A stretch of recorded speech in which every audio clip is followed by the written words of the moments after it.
Cooperative federalism. Mains 2020 में UPSC ने cooperative, competitive और कॉम्बेटिव फेडरलिज्म के रीसेंट एग्जाम्पल्स पूछे थे। प्रीलिम्स में भी फेडरलिज्म पे क्वेश्चंस आते हैं। फेडरलिज्म का मतलब सिर्फ दो सरकारें नहीं होता है। फेडरलिज्म में इन दो सरकारों के बीच में पावर्स का डिवीजन ज़रूरी है। यानी कि फेडरलिज्म कॉन्सेंट्रेशन ऑफ पावर को रोकता है स्टेट गवर्नमेंट्स को कुछ पावर्स देके, क्योंकि दो गवर्नमेंट, सेंट्रल और स्टेट गवर्नमेंट, तो यूनिटरी पॉलिटी में भी हो सकती हैं, लेकिन यूनिटरी पॉलिटी में जो स्टेट गवर्नमेंट होगी वो सेंट्रल गवर्नमेंट के नीचे आती है। यानी कि स्टेट गवर्नमेंट वैसे काम करेगी जैसे उसका बॉस सेंटर बोलेगा। लेकिन फेडरलिज्म में सेंटर और स्टेट दो अलग अलग लोग हैं जिनको कॉन्स्टिट्यूशन ने कुछ जिम्मेदारी बांटी है। स्टेट गवर्नमेंट को हर काम करने के लिए सेंट्रल गवर्नमेंट के परमिशन की ज़रूरत नहीं है। दूसरा, हर चीज़ के लिए सेंट्रल गवर्नमेंट स्टेट गवर्नमेंट को फोर्स नहीं कर सकती है। यानी कि यहाँ पे सिर्फ दो अलग अलग गवर्नमेंट्स का बनना काफ़ी नहीं है फेडरलिज्म में, बल्कि उनके बीच में डिवीजन ऑफ पावर सबसे ज़रूरी है। अब ये पावर कौन डिवाइड करेगा? डिवाइड करने वाली बुक को हम कहते हैं कॉन्स्टिट्यूशन। एंड ऑब्वियसली ये बुक लिखित में होनी चाहिए ताकि साफ साफ हो कि किसकी क्या पावर्स हैं। तो यहाँ पे कॉन्स्टिट्यूशन ने दो सरकारें बनाई एंड उनके बीच में पावर को डिवाइड किया।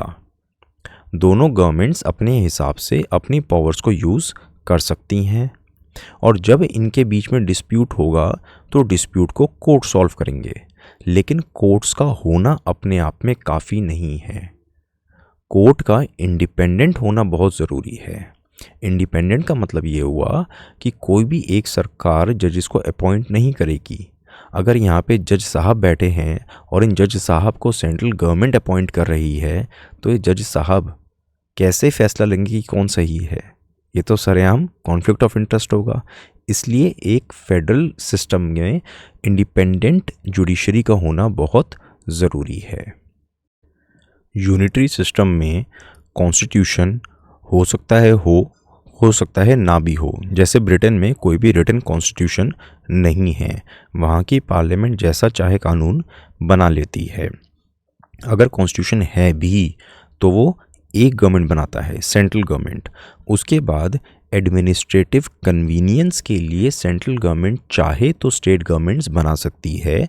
उनको क्या क्या जिम्मेदारी सौंपनी है वो सब कुछ सेंट्रल गवर्नमेंट डिसाइड करती है। यानी कि स्टेट गवर्नमेंट्स डायरेक्टली सेंटर के अंडर काम करती हैं। Centre is the boss of state. Federal system में centre is not the boss, centre boss नहीं है फेडरल सिस्टम में। लेकिन यूनिटरी सिस्टम में सेंटर बॉस है स्टेट्स का। बहुत बड़ा देश है, उसको एक गवर्नमेंट मैनेज नहीं कर पा रही है, इसलिए सेंट्रल गवर्नमेंट अलग अलग स्टेट गवर्नमेंट्स बना देती है यूनिटरी सिस्टम के अंदर। इसीलिए स्टेट्स डायरेक्टली सेंट्रल गवर्नमेंट के कंट्रोल में आते हैं। इस केस में जुडिशरी इंडिपेंडेंट हो भी सकती है और नहीं भी हो सकती है। तो फेडरल सिस्टम में कॉन्स्टिट्यूशन ने पावर्स को दो लोगों में बांट दिया, सेंटर और स्टेट। अब ये दोनों लोग आपस में कैसे बिहेव कर रहे हैं वो इन दोनों पे डिपेंड करेगा। फॉर एग्जांपल, अगर ये दोनों मिलजुल के काम करेंगे तो हम बोलेंगे कोऑपरेटिव फेडरलिज्म। जैसे सेंट्रली स्पॉन्सर्ड स्कीम्स को सेंट्रल गवर्नमेंट लॉन्च करती है और 50% पैसे देती है, स्टेट गवर्नमेंट्स रिमेनिंग 50% पैसे देती है और उनको इम्प्लीमेंट करती है। तो दोनों गवर्नमेंट्स मिलके अपने रिसोर्सेज भी लगा रही हैं और आपस में कोऑपरेट कर रही हैं, तभी सेंट्रली स्पॉन्सर्ड स्कीम्स सक्सेसफुल हो पाती हैं। जब सेंटर और स्टेट या स्टेट्स आपस में हेल्दी कंपटीशन रखते हैं तो उसको बोलते हैं कॉम्पिटिटिव फेडरलिज्म।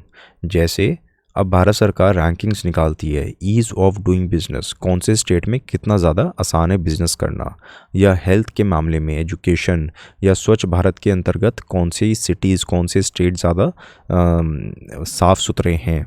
तो इस तरह की रैंकिंग्स के हिसाब से हम हेल्दी कंपटीशन क्रिएट करते हैं अलग अलग स्टेट्स के बीच में।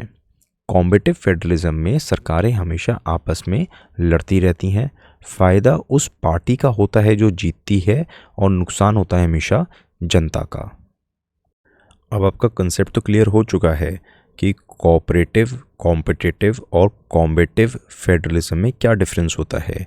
लेकिन जैसे यूपीएससी ने 2020 में रीसेंट एग्जाम्पल्स पूछे थे, तो एग्ज़ाम में 8-9 मिनट के अंदर रीसेंट एग्जाम्पल सोच पाना बड़ा मुश्किल हो जाएगा।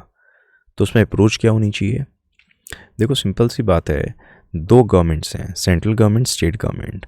अब हर रोज़ अखबार पढ़ते हुए आप पढ़ते होंगे कि सेंट्रल गवर्नमेंट और स्टेट गवर्नमेंट में कैसे नोकझोंक हो रही है शुरू से लेके आखिर तक। तो सभी क्वेश्चंस में जहाँ पे आप नहीं सोच पा रहे हो कुछ, आपको क्रोनोलॉजिकली सोचना चाहिए कि सेंटर और स्टेट में कॉपरेशन या भिड़ंत, लड़ाई कहाँ शुरू होती है? इलेक्शन से पहले, मतलब इलेक्शन कैंपेन के दौरान बेसिकली गवर्नमेंट फॉर्मेशन से पहले ही लड़ाई शुरू हो जाती है। फॉर एग्जांपल, इलेक्शन कैंपेन के दौरान अक्सर सेंट्रल गवर्नमेंट ऐसा बोलती है लोगों को कि अगर तुमने स्टेट में किसी और पार्टी को वोट दिया तो फिर सेंट्रल गवर्नमेंट कोऑपरेट नहीं करेगी। ऐसा कई बार बोला जाता है, कई नेता बोल देते हैं। फिर उसके बाद क्या होता है, जब इलेक्शन हो गए तो गवर्नमेंट बनती है। लेकिन गवर्नमेंट बनाने का क्या फ़ायदा जब सेंट्रल गवर्नमेंट अपनी मर्जी से जब मर्जी किसी भी स्टेट गवर्नमेंट को गिरा देती है बिना फ्लोर टेस्ट कराए? भाई, बहुमत किसकी है, जनता ने किसको वोट दिया है, वो तो फ्लोर टेस्ट से पता चलता है ना। कई बार गवर्नर्स बिना फ्लोर टेस्ट कराए ही गवर्नमेंट को गिरा देते हैं, और कई बार पूरी गवर्नमेंट को नहीं, कई मिनिस्टर्स को हटा दिया जाता है। कौन मिनिस्टर बनेगा ये सीएम चूज़ करता है। लेकिन अगर गवर्नर बिना सीएम के एडवाइस से अपनी मर्जी से जब मर्जी चाहे जिस मर्जी मंत्री को हटा दे, तो वो तो गलत है, वो तो टोटली अनकॉन्स्टिट्यूशनल है। ऐसा भी होता है। इनके एग्जाम्पल्स अगर आपको देखने हो तो आप इन लिंक्स पे क्लिक करके एग्जाम्पल्स पढ़ सकते हो डिटेल में। अच्छा, अब गवर्नमेंट बन गई। गवर्नमेंट बनने के बाद गवर्नमेंट क्या करती है? काम करती है। काम करने के लिए क्या चाहिए? पैसा। पैसा कहाँ से आता है? सेंट्रल गवर्नमेंट से, क्योंकि जो जीएसटी कलेक्ट होता है वो स्टेट्स को भी जाता है। तो कई बार ऐसा देखा गया है कि सेंट्रल गवर्नमेंट कुछ स्टेट्स को जीएसटी नहीं देती है या काफ़ी देर से देती है। ये सीएजी की रिपोर्ट में लिखा है, यहाँ पे लिंक है, आप डिटेल में पढ़ सकते हो। अच्छा, अब मान लो स्टेट गवर्नमेंट बन गई, उसने काम करने की कोशिश करी, काम के लिए पैसा भी नहीं दिया, तो स्टेट गवर्नमेंट सोची कि चलो कुछ कानून वगैरह बनाते हैं, लोगों का भला करते हैं। तो कानून बनाने के लिए असेंबली सेशन बुलाना पड़ेगा। लेकिन कई बार गवर्नर्स असेंबली सेशन तक बुलाने नहीं देते। लिंक पे क्लिक करो, एग्जाम्पल्स मिलेंगे आपको। अब मान लो असेंबली सेशन बुला लिया, एक बिल पास कर भी दिया, तो फिर गवर्नर उस पर साइन ही नहीं करेंगे। जैसे तमिलनाडु गवर्नर ने 21 बिल्स रोके हुए हैं, साइन ही नहीं कर रहे हैं। तो ऐसे क्वेश्चंस में आपको क्रोनोलॉजिकली सोचना चाहिए। अगर आप रैंडमली सोचोगे तो एक या दो एग्जाम्पल आएंगे, लेकिन अगर आप क्रोनोलॉजिकली सोचोगे तो आपके दिमाग में इतने सारे एग्जाम्पल आ जाएंगे, आप सोचोगे कि लिखूँ कौन सा, छोड़ू कौन सा। प्रीलिम्स में क्वेश्चन बहुत सारे आए हैं फेडरलिज्म के ऊपर, लेकिन मैंने स्पेसिफिकली यही दोनों क्वेश्चन इसलिए चूज़ करे हैं कि आपको चीज़ें रटनी नहीं, समझनी चाहिए। फॉर एग्जांपल, अगर आपने 1994 वाला क्वेश्चन रटा हुआ है तो आप रटोगे कि भी इंडिपेंडेंट जुडिशरी गलत है यहाँ पे, लेकिन 2021 में इंडिपेंडेंट जुडिशरी ही सही आंसर था। क्वेश्चन सेम था लेकिन आंसर डिफरेंट हो गया। तो थोड़ा सा चीज़ों को समझा करो। देखो, यहाँ पे 1994 वाले क्वेश्चन में फेडरलिज्म के फीचर्स पूछे हैं। तो रिटन एंड रिजिड कॉन्स्टिट्यूशन, बिल्कुल ठीक है, ये भी फीचर होता है। जुडिशरी का इंडिपेंडेंट होना बहुत ज़रूरी है, ऊपर समझाया था मैंने। डिस्ट्रीब्यूशन ऑफ पावर, सेंट्रल और स्टेट गवर्नमेंट में पावर्स डिस्ट्रीब्यूट करी जाती हैं, कौन करता है? कॉन्स्टिट्यूशन करता है, बिल्कुल ठीक बात है। ऑप्शन सी गलत है, ये तो हमें श्योर है, ठीक है ना। सी कह रहा है कि रेजिडरी पावर सेंटर के पास है, वो तो यूनिटरी फीचर हो गया। तो ए, बी और डी तीनों सही हैं, लेकिन इनमें से सबसे कोर प्रिंसिपल क्या है? शुरू में क्या समझाया था? सबसे कोर प्रिंसिपल है कि दो गवर्नमेंट्स तो हैं, लेकिन उनके बीच में डिवीजन ऑफ पावर, जो कि एक रिटन कॉन्स्टिट्यूशन कर रहा है। दो लेवल की गवर्नमेंट तो यूनिटी सिस्टम में भी हो सकती है, लेकिन अगर उनके बीच में डिवीजन ऑफ पावर हो रहा है जो कि एक रिटन कॉन्स्टिट्यूशन कर रहा है, तो वो फेडरल गवर्नमेंट है, ठीक है। यूनिटरी गवर्नमेंट में क्या होगा कि सेंट्रल गवर्नमेंट बताएगी स्टेट गवर्नमेंट को कि तुम कैसे काम करोगे, राइट। फेडरल सिस्टम में ऐसा नहीं होगा, स्टेट की अपनी अलग पहचान है, वो अपने हिसाब से जो उनको कॉन्स्टिट्यूशन ने पावर दी उस हिसाब से काम करते हैं। तो यानी कि कोर फीचर क्या हुआ? सबसे कोर फीचर हुआ डिस्ट्रीब्यूशन ऑफ पावर। 2021 में भी सेम क्वेश्चन था, फेडरलिज्म के फीचर पूछे गए तो यहाँ पे बी, सी एंड डी क्योंकि गलत हैं, B, C and D federalism के फीचर नहीं रिप्रेजेंट कर रहे हैं, इसलिए यहाँ पे मोस्ट अप्रोप्रिएट आंसर है इंडिपेंडेंस ऑफ जुडिशरी। ठीक है, तो इसलिए इंडिपेंडेंस ऑफ जुडिशरी 2021 में सही है, लेकिन 1994 वाले क्वेश्चन में ये सही तो था, लेकिन इससे ज़्यादा अप्रोप्रिएट आंसर था डिस्ट्रीब्यूशन ऑफ पावर। तो इसलिए आपको कंसेप्ट समझ में आ जाएगा फेडरलिज्म का मेन कंसेप्ट क्या होता है, तो आप क्लियर रहोगे कि यहाँ पे डी आंसर है। अदरवाइज आप कंफ्यूज हो जाओगे कि यार ये तो 3 फीचर्स हैं फेडरलिज्म के, तो कहीं ऐसा तो नहीं कि यूपीएससी यहाँ पे नॉट लगाना भूल गया और सी आंसर हो, तो फिर दिमाग उल्टा काम करता है, आप एग्जाम में कंफ्यूज हो जाते हो। इसलिए अपने कंसेप्ट्स क्लियर रखो, सिर्फ फीचर्स को रटो मत। मेंस के लिए कुछ क्वेश्चंस। कोऑपरेटिव फेडरलिज्म की इंडिया में क्या ज़रूरत है? देखो क्वेश्चन बेसिकली पूछ रहा है कि इंडिया में कॉन्स्टिट्यूशन ने स्टेट और सेंटर को अलग अलग पावर्स दी हैं। अब अलग अलग पावर मिल गई तो ठीक है, दोनों अपना अपना काम करो भाई, क्या ज़रूरत है कॉपरेशन की? ज़रूरत है क्या? आप लिखोगे हाँ ज़रूरत है। फॉर एग्जाम्पल पॉलिसी इम्प्लीमेंटेशन के लिए सेंट्रली स्पॉन्सर्ड स्कीम्स के लिए आधा पैसा सेंट्रल गवर्नमेंट देती है, आधा पैसा स्टेट गवर्नमेंट देती है, और उन्हें इम्प्लीमेंट स्टेट गवर्नमेंट करती है। दूसरा पॉइंट रिसोर्स यूटिलाइजेशन के लिए, फॉर एग्जाम्पल दोनों सेंटर और स्टेट कुछ स्कीम्स लॉन्च करते हैं। अल्टीमेटली स्कीम्स किसके लिए लॉन्च करी जा रही हैं? लोगों के लिए ना। अब लोग तो कॉमन है, तो जब लोग कॉमन हैं तो अलग अलग स्कीम्स क्यों? स्कीम्स को मर्ज कर दो। फॉर एग्जांपल प्रधानमंत्री किसान पीएम किसान, इसके अंतर्गत क्या मिलता है? किसानों को 6,000 रुपये मिलते हैं। और कुछ स्टेट गवर्नमेंट्स की भी स्कीम्स हैं, जैसे उड़ीसा की कालिया, तेलंगाना की ऋतुबंधु। अब देखो सेंट्रल गवर्नमेंट की जो स्कीम है पीएम किसान, उसमें 6,000 रुपये किसको मिल रहे हैं? उस किसान को मिल रहे हैं जिसके पास ज़मीन है। जिस किसान के पास ज़मीन नहीं है उसको सेंट्रल गवर्नमेंट कोई पैसा नहीं देती। हालांकि ज़रूरत इसको ज़्यादा है पैसे की, लेकिन सेंट्रल गवर्नमेंट इसको पैसे नहीं देती। ओडिशा की कालिया स्कीम इसको पैसे देती है, और बल्कि इसको ज़्यादा पैसे देती है as compare to landed farmer. तो अगर आप दोनों स्कीम्स को मर्ज कर दो और आप ये कहो कि जब सेंट्रल गवर्नमेंट पहले ही 6,000 रुपये दे रही है उस किसान को जिसके पास ज़मीन है, तो स्टेट गवर्नमेंट उसको बचे हुए 4,000 रुपये दे देती है ना। तो इस फार्मर को तो अपने पूरे 10,000 रुपये मिल जाएंगे, और जो बिना लैंड वाला फार्मर है उसको अपने 12,000 रुपये मिलते रहेंगे। तो यहाँ पे बेसिकली कुछ पैसे बच जाएंगे ना। अगर आप इन पैसों को नहीं बचाओगे तो क्या होगा? अगर आप स्कीम्स को मर्ज नहीं करोगे तो क्या होगा? जिस किसान के पास ज़मीन है उसको मिलेंगे 16,000 रुपये, और जिसके पास ज़मीन नहीं है उसको मिलेंगे सिर्फ 12,000 रुपये, राइट। तो ऑब्वियसली हम जब हमारे बेनिफिशियरी ग्रुप सेम है तो हम स्कीम्स को मर्ज कर सकते हैं। तीसरा फ़ायदा स्मूथ फंक्शनिंग ऑफ पार्लियामेंट। कभी नोटिस किया है पार्लियामेंट में इतना हंगामा क्यों होता है? देखो पार्लियामेंट इंडिया की बाई कैमरल है, यानी कि यहाँ पे स्टेट्स को भी रिप्रेजेंटेशन दिया गया है। किसी भी बिल को पास करने के लिए आपको लोकसभा और राज्यसभा दोनों से उस बिल को पास कराना पड़ेगा। लोकसभा से बनती है सेंट्रल गवर्नमेंट और स्टेट गवर्नमेंट से बनती है राज्यसभा। आपको पता है ना राज्यसभा का इलेक्शन कैसे होता है। तो इसीलिए अगर स्टेट्स और सेंटर आपस में कोऑपरेट कर रहे हैं, इसका मतलब ये हुआ कि पार्लियामेंट में लोकसभा और राज्यसभा भी आपस में कोऑपरेट कर रहे हैं। बात समझ रहे हो आप? इसीलिए अगर दोनों में कोऑपरेशन होगा तभी बिल्स पास हो पाएंगे। अगर दोनों में कोऑर्डिनेशन नहीं होगा, कोऑपरेशन नहीं होगा, तो बहुत सारे बिल्स लोकसभा पास कर देगी लेकिन राज्यसभा में अटके रहेंगे।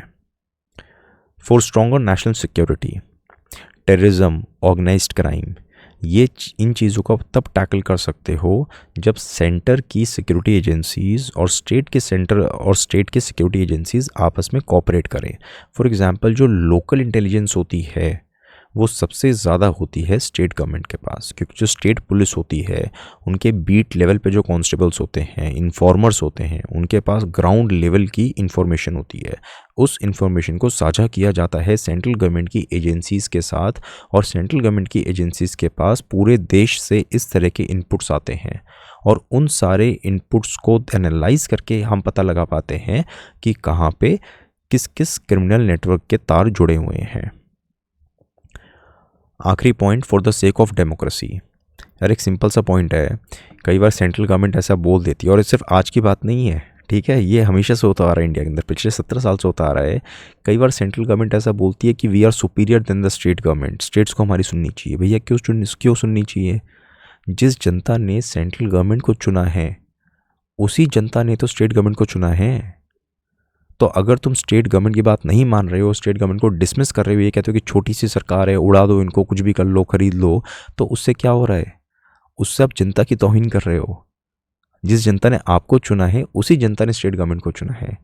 इसलिए सेंटर में किसी की भी सरकार हो, डजेंट मैटर, कांग्रेस, बीजेपी, किसी की भी सरकार हो, central government should always respect the state government, क्योंकि स्टेट गवर्नमेंट को भी उन्हीं लोगों ने बनाया है जिन्होंने सेंट्रल गवर्नमेंट को बनाया है। स्टेट गवर्नमेंट्स के साथ अन्याय करके आप जनता के वोट को नकार रहे हो। दूसरा क्वेश्चन आ सकता है कि इंडियन कॉन्स्टिट्यूशन किस तरह से कोऑपरेटिव फेडरलिज्म प्रमोट करता है। क्वेश्चन के कहने का मतलब ये है कि कॉन्स्टिट्यूशन ने सेंटर और स्टेट्स बना के उनके बीच में पावर्स का डिवीज़न तो कर दिया, लेकिन साथ में कॉन्स्टिट्यूशन ये भी इंश्योर करता है कि वो दोनों सरकारें आपस में कोऑपरेट करें। कैसे इंश्योर करता है कॉन्स्टिट्यूशन? तो यहाँ पे आपको आर्टिकल्स के नंबर लिखने ज़रूरी हैं, क्योंकि क्वेश्चन स्पेसिफिकली कॉन्स्टिट्यूशन के बारे में पूछ रहा है। तो सबसे पहले जिम्मेदारी को बांटा जाता है, पावर्स को बांटा जाता है। कैसे? 7th शेड्यूल के थ्रू 3 लिस्ट बना के कि भी किसका क्या काम है।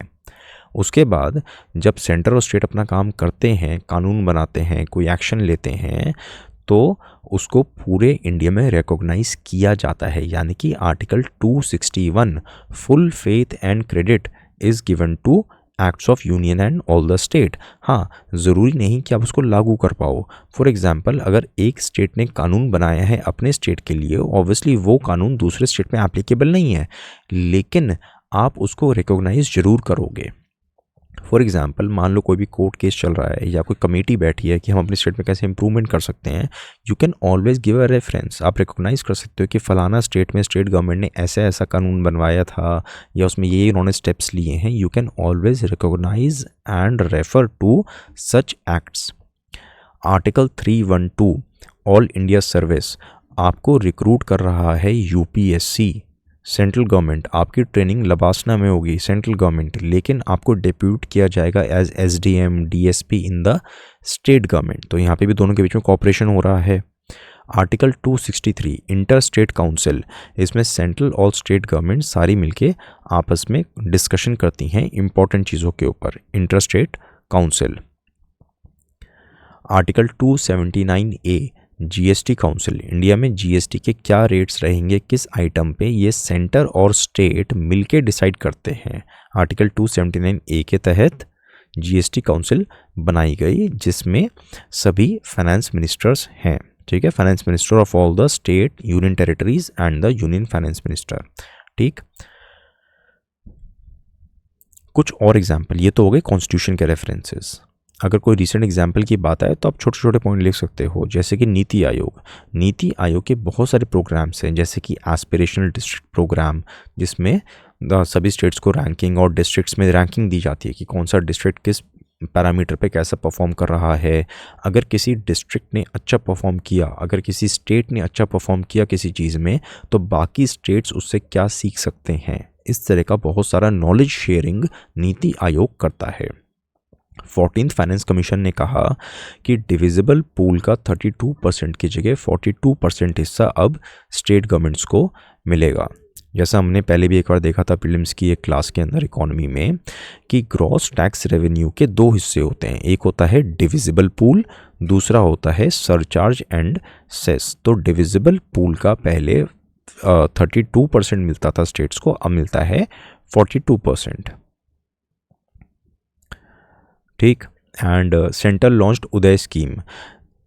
आपको जो बिजली का बिल आता है, दिल्ली जैसे शहर में तो प्राइवेटाइजेशन हो चुका है काफ़ी टाइम पहले, तो बीएसईएस और टाटा पावर ये लोग देते हैं बिजली, बट अभी भी कई स्टेट्स में स्टेट गवर्नमेंट की डिस्कॉम्स होती हैं। ठीक है। डिस्कॉम कंपनीज होती हैं, वो आपके घर पे बिजली बेचती हैं, आप उन्हीं को बिल पे करते हो। तो इंडिया में कई सारे स्टेट गवर्नमेंट के जो डिस्कॉम्स हैं वो फाइनेंशियल डिस्ट्रेस में हैं, उनकी फाइनेंशियल स्टेटस अच्छा नहीं था। उसके लिए सेंट्रल गवर्नमेंट ने एक स्कीम लॉन्च करी थी उनकी हेल्प करने के लिए, ठीक है। तो इस तरह सेंट्रल और स्टेट गवर्नमेंट की अलग अलग पावर्स हैं, उसके बावजूद वो काफ़ी आपस में कोऑपरेट करते हैं। एक क्वेश्चन आ सकता है कि कोऑपरेटिव फेडरलिज्म क्या चैलेंजेस फेस करता है इंडिया में, और 2020 वाले क्वेश्चन की तरह रीसेंट एग्जांपल्स पूछे जा सकते हैं। तो यहाँ पे आप बोलो पॉलिटिकल रोल ऑफ गवर्नर्स। भाई सिंपल सी बात है, स्टेट गवर्नमेंट है, यहाँ पे सेंट्रल गवर्नमेंट है। अब सेंट्रल गवर्नमेंट गवर्नर को अपॉइंट करती है, तो गवर्नर के थ्रू काफ़ी इंटरफेरेंस हो जाती है, ठीक है। किस तरह से होती है? फॉर एग्जांपल रिसेंटली राजस्थान और केरला के गवर्नर्स ने असेंबली सेशन बुलाने से मना कर दिया। उसके क्या रीज़न से? काफ़ी सारे ऑब्वियसली पॉलिटिकल रीजंस थे, बट वो आपको पढ़ने की ज़रूरत नहीं है। आप अगर इतना एग्जाम्पल लिख रहे हो रिसेंट एग्जाम्पल्स के लिए, that is more than sufficient, क्योंकि जो बंदा पेपर चेक कर रहा है उसको सारी चीज़ें पता होती हैं, राइट। 2023 में काफ़ी न्यूज़ में था कि तमिलनाडु गवर्नर ने बिना चीफ मिनिस्टर के कहे एक मिनिस्टर को डिसमिस कर दिया। 2016 में ये बहुत फेमस केस हुआ था उस टाइम, आप लोग को आई डोंट नो पता होगा या नहीं। अरुणाचल प्रदेश गवर्नर ने कुछ ऐसे स्टेप्स लिए थे जो पढ़ के ही लग रहा है कि अरे तो बिल्कुल ही अनकॉन्स्टिट्यूशनल है, मतलब बिना कोई सिर पैर के चीज़ें, राइट। एंड वो केस सुप्रीम कोर्ट में गया। अब वैसे तो प्रेसिडेंट्स रूल लगाने के और डिसमिसिंग स्टेट गवर्नमेंट के बहुत सारे केसेस जाते रहते हैं सुप्रीम कोर्ट में, बट ख़ास बात ये थी कि देश के इतिहास में 70 साल में पहली बार ऐसा हुआ था कि सुप्रीम कोर्ट ने ऑर्डर्स दिए कि पिछली गवर्नमेंट को रीस्टोर किया जाए।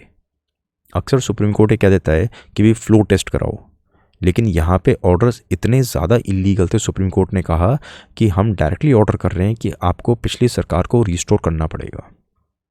फर्स्ट टाइम 70 ईयर्स में ऐसा हुआ था, राइट। तो ये बहुत ही मेजर केसेस थे जो आपका पेपर चेक करने वाले एग्जामिनर ने 100% पढ़े हुए होंगे। दूसरा चैलेंज होता है ट्रस्ट डेफिसिट, विश्वास की कमी। क्यों? सेंट्रल एजेंसीज रेड करती हैं पॉलिटिशियंस पे, बहुत अच्छी बात है, करनी भी चाहिए। अगर आप पॉलिटिशियंस पे रेड नहीं करोगे तो वो तो सरेआम गुंडागर्दी करते रहेंगे, करप्शन करते रहेंगे। लेकिन सवाल ये कि ये रेड्स सिर्फ कुछ ही स्टेट्स में क्यों पड़ती हैं, सिर्फ कुछ ही पॉलिटिकल पार्टीज़ पे क्यों पड़ती हैं? तो ऑब्वियसली वो पॉलिटिकल पार्टी कहेंगी ना कि इसका मतलब जिन ब्यूरोक्रेट्स को बड़ी पढ़ाई लिखाई करने के बाद, एग्जामिनेशंस के बाद चूज़ किया जाता है, उन ब्यूरोक्रेट्स का यूज़ देश की तरक्की के लिए नहीं बल्कि किसी और मोटिव के लिए किया जा रहा है, तो उससे ट्रस्ट डेफिसिट होता है। दूसरा ट्रस्ट डेफिसिट कैसे होता है? सेंट्रली स्पॉन्सर्ड स्कीम्स के थ्रू। जैसा पहले बताया था कि सेंट्रली स्पॉन्सर्ड स्कीम्स के लिए सेंटर और स्टेट दोनों बराबर का पैसा देते हैं। इम्प्लीमेंट कौन करता है? State government. क्रेडिट कौन लेता है सारा? Central government, right.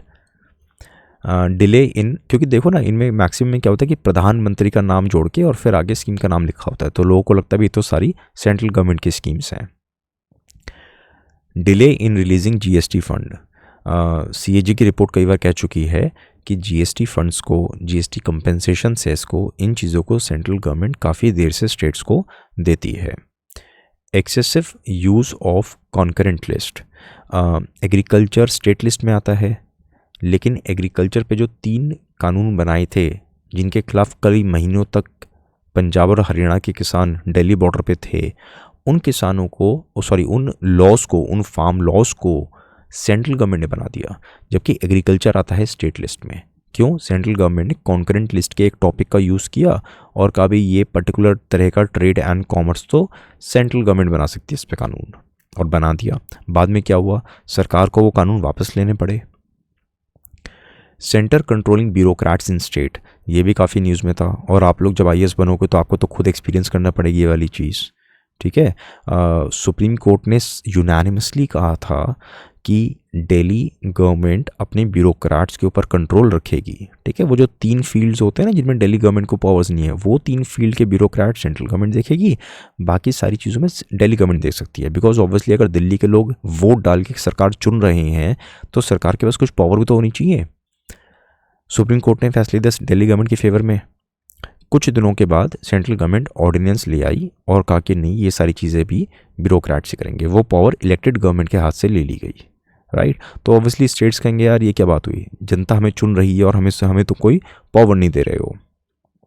दूसरा, अभी 2 साल पहले सेंट्रल गवर्नमेंट ने कहा था कि हम IAS IPS कैडर रूल्स को चेंज कर रहे हैं, एंड 3-4 महीने चीज़ बहुत ज़्यादा न्यूज़ में रही थी। इससे बेसिकली होता ये कि जो IAS IPS स्टेट्स में काम कर रहे हैं, स्टेट्स में डेप्यूटेड हैं, उनके ऊपर भी सेंट्रल गवर्नमेंट का कंट्रोल और ज़्यादा बढ़ जाता, राइट। एंड बाद में इस चीज़ को फिर इम्प्लीमेंट नहीं किया गया था, क्योंकि जब ध्यान से पढ़ा गया तो देखा गया कि इससे बहुत ज़्यादा डिस्टर्बेंस हो सकती है फेडरल स्ट्रक्चर के अंदर, राइट। तो ये हो गए कुछ चैलेंजेस। कंक्लूजन, फेडरलिज्म के ऊपर या सेंटर स्टेट कोऑपरेशन के ऊपर अगर कोई भी क्वेश्चन आता है तो आप उसमें कुछ जेनेरिक कंक्लूजन लिख सकते हो, जैसे सेंटर और स्टेट में जो कोऑपरेशन है वो कोई डिस्क्रिशन की बात नहीं है कि हमारा मन कर रहा है तो हम कोऑपरेट करेंगे, मन नहीं कर रहा तो कोऑपरेट नहीं करेंगे, हमारी पार्टी है स्टेट में तो कोऑपरेट करेंगे वरना नहीं करेंगे, नहीं, डिस्क्रिशन की बात नहीं है। ये कॉन्स्टिट्यूशनल ऑब्लिगेशन है, ये जिम्मेदारी है, इट इज़ कंपलसरी। मना नहीं कर सकती हैं सरकारें कि हम कोऑपरेट नहीं कर रहे हैं। क्या पायलट कह सकता है कि मेरी मर्जी का दूसरा पायलट लाओ तब मैं कोऑपरेट करूँगा, वरना प्लेन को डुबा दूंगा? नहीं कह सकते ना ऐसा, राइट। कोऑपरेशन इस चीज़ पर डिपेंड नहीं करना चाहिए कि कौन सी पार्टी दूसरी जगह है। सरकार बन गई एक बार, इलेक्शन कैंपेन में जो करना है करो। जब एक बार सरकार बन गई तो उसके बाद सरकारों को मिलजुल के काम करना चाहिए। ये कोई अच्छी बात या बुरी बात की बात नहीं हो रही, ये उनकी जिम्मेदारी है। बिना किसी बायस के, भेदभाव के सरकारों को काम करना चाहिए, कोई भी हो, चाहे वो सेंट्रल गवर्नमेंट हो चाहे वो स्टेट गवर्नमेंट हो।